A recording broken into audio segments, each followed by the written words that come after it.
while we're in this classroom, I'd just like to read you a piece I will assume teacher's position. Mr. Phillips stalked down the aisle and laid his hand heavily on Anne's shoulder.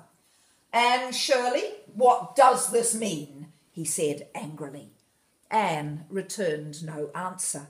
It was asking too much of flesh and blood to expect her to tell before the whole school that she had been called carrots.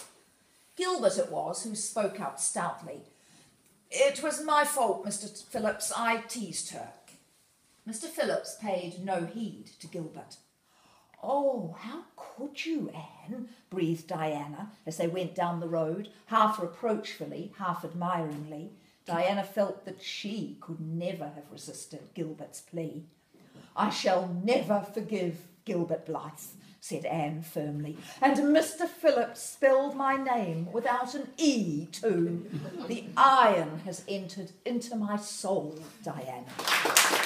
And can't you just picture it in this wonderful classroom?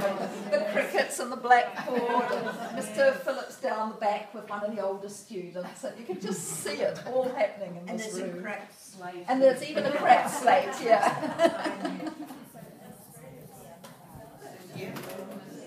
And did you know that time? Yeah. Okay. Well, I mean, it's an extra. I've told the group about her life. Have you guys read the journals? No. Some of us have read bits of them. Okay. Very much against her teaching.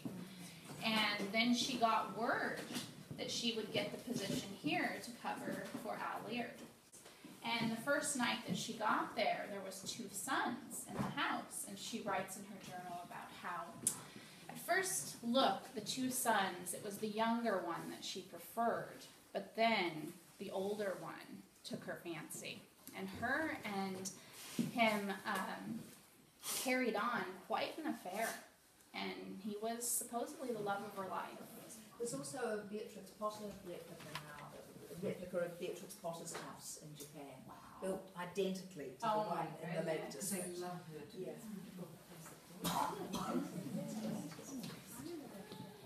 Well, do you know anything about it? Well, they don't. They don't.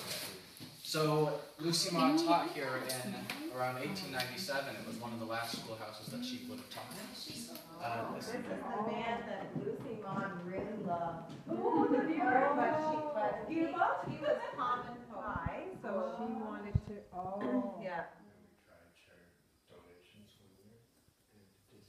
Thank you for giving us such love. It's been wonderful. Our pleasure. Thank you so much. You're looking after a real treasure here. It's fantastic. And was that the loo? Yes. Yes.